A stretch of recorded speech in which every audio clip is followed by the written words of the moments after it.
Hola, ¿qué tal? Vamos a comenzar con la solución del video. Entonces, bueno, ya habíamos platicado de este problema.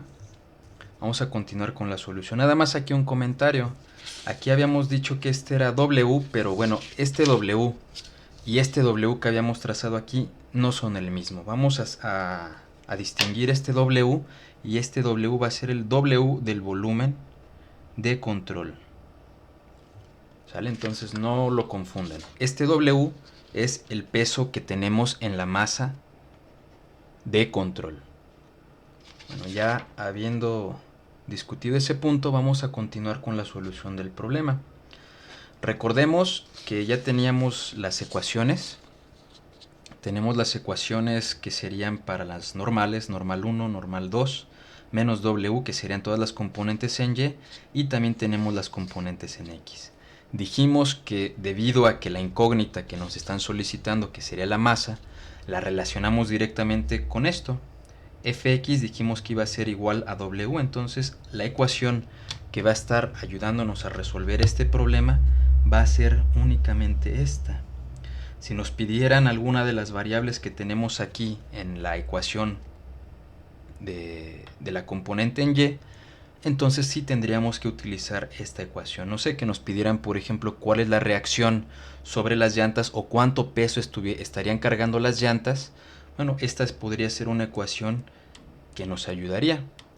Pero la variable que nos piden resulta que está en esta ecuación, en la componente en X nada más. Por lo tanto, es la ecuación con la que vamos a seguir trabajando. Entonces, trabajando con la componente en X, la podemos reescribir aquí nuevamente, menos f de x es igual a la sumatoria de bx rho b punto a. Esta es la ecuación con la que vamos a seguir trabajando. Bueno, ¿qué más necesitamos? Ya pudimos determinar fx. Ya sabemos que es igual a W, el W de esta masa. Y de aquí sabemos que podemos despejar fácilmente la masa porque conocemos la constante gravitacional. Entonces podemos trabajar directamente ya con esta variable.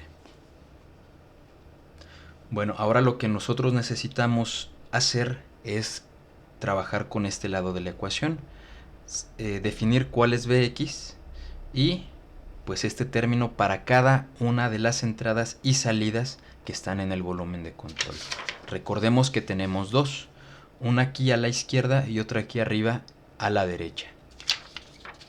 Entonces vamos a trabajar con la del lado izquierdo primero. Ya dijimos que esta sería la región 1 y la región 2. Entonces vamos a poner para 1, para la región 1, que es la región de la izquierda, ¿cuánto va a valer la velocidad en X? Bueno, Bx o B1, B va a ser igual a mi velocidad en X. ¿Por qué? Bueno, porque ya dijimos, la velocidad en 1 va a ser colineal. Por lo tanto, el producto punto entre los dos vectores, bueno, va a ser 1.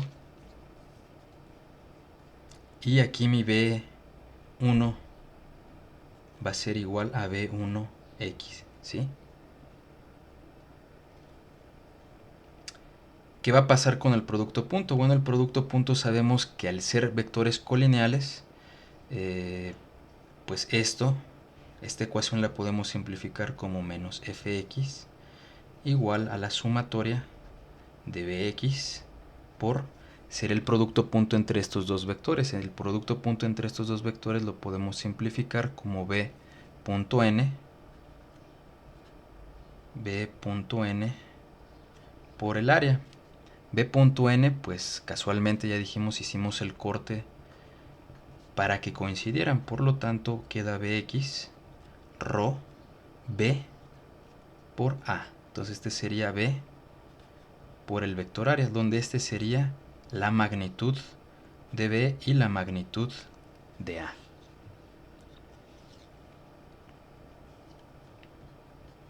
Por esa razón nosotros dijimos que era más fácil, si esta es la magnitud, esto, en realidad B por A es el caudal. Vamos a hacerlo ahora, en lugar de poner todo esto como flujo másico, podemos ponerlo directamente como caudal. Ya dijimos que era otra de las formas en que también se puede trabajar. Entonces puedo escribir Bx por ρ por el caudal. Bueno, ya tengo mi ecuación, ahora sí un poco más simplificada. Y como podemos observar, lo que me interesa a mí entonces, si ya sé cuál es el caudal porque conozco velocidad y área, yo puedo calcular el caudal. Conozco la densidad, lo único que me faltaría a mí definir sería la velocidad en x. Para la cara 1 ya dijimos la velocidad en x va a ser igual a la v1, que es la velocidad neta que está entrando. Para 2, bueno, vamos a ir hacia la frontera 2, que sería esta.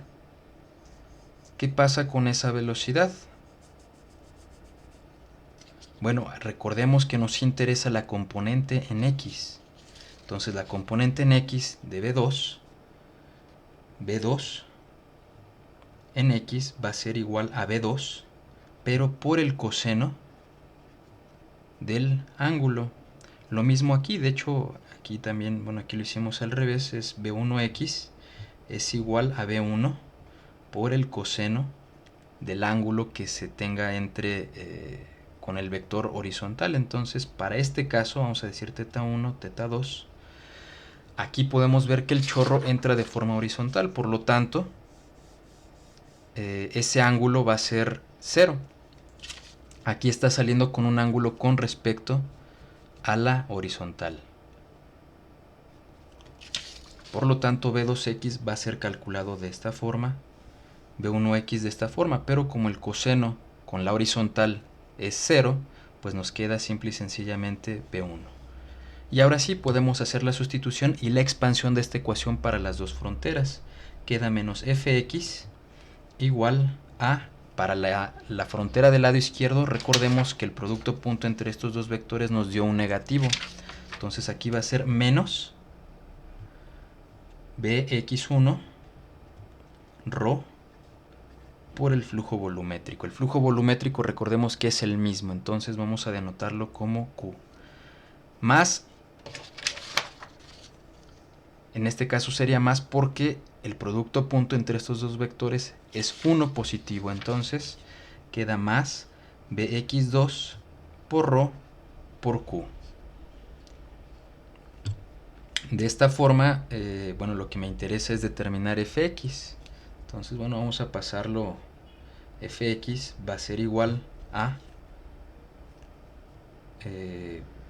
vamos a factorizar el ρQ que multiplica, o sea, sería todo multiplicar por menos 1 y nos queda bx1 menos bx2, y así es como yo podría calcular la fuerza que está actuando sobre esta masa. Bueno, ya tenemos, ahora lo único que necesitamos sería sustituir. ¿Cuánto valdría bx1? Bx1 va a ser, si se fijan, tenemos bx1, nos dan de dato tober estacionar a 10 metros por segundo, entonces este va a ser 10 por el coseno de 0. Coseno de 0 es 1, por lo tanto esto va a ser igual a 10 metros por segundo. Bx2 es igual a 10 por el coseno. Recordemos, este es el coseno con la horizontal, entonces este sería el θ que nos dan. Nos dicen que es de 40 grados. Ah, ok, no lo mencioné aquí. Dice un chorro de agua sale en una tobera. Ok, aquí nos falta el ángulo. Vamos a definir el ángulo entre los dos vectores de 40 grados. Ese va a ser θ. Entonces vamos a poner 40 grados. Coseno de 40 grados por 10 nos da coseno de 40 por 10. Es aproximadamente 7.66 metros por segundo. Bueno, ya conocemos Bx1, sabemos la densidad, ¿cuál es? Es la del agua, que sería, vamos a pensar que está a temperatura ambiente y que son 1000 kilogramos por metro cúbico. Q, el flujo volumétrico, lo calculamos como ρ por B por A en una de las secciones. Vamos a tomarlo justo a la salida de la tobera, que son los datos que nos dan. Entonces sería la densidad de 1000, perdón, aquí sería nada más B por A. La velocidad, que nos dan de 10, que multiplica al área. El área también nos la dan ya directamente como 0.1 metros cuadrados. Entonces están las unidades correctas. Sería 10 por el 0.1, pues es 1.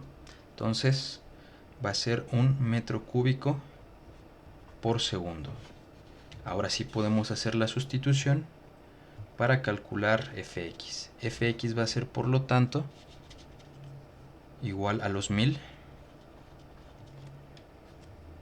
por el flujo volumétrico, que va a ser 1 por la diferencia de las dos velocidades. En este caso Bx1, 10 menos 7.66.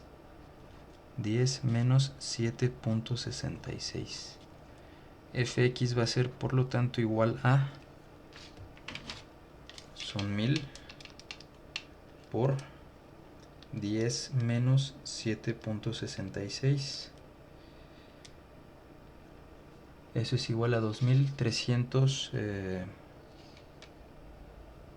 10 por...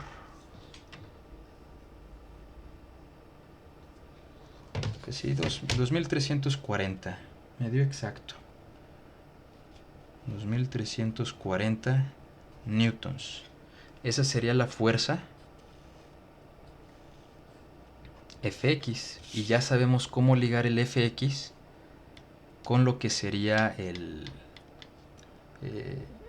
peso W, y a su vez cómo relacionarlo con la masa.